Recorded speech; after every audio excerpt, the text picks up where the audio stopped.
In this video, we're going to show you how to fix Hitron Modem blinking green.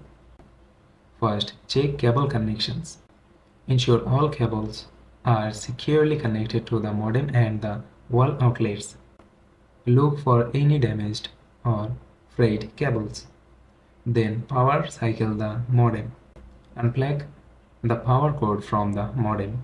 Wait for about 30 seconds to a minute. Plug the power cord back in. Allow the modem a few minutes to start and establish a connection.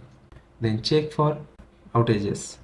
Connect your ISP to see if there are any reported outages in your area. Then direct coaxial connection. If you have a coaxial splitter, try removing and connecting the coaxial cable directly to the modem. Sometimes splitters can degrade the signal, so that's how you can fix Hitron modem blinking green.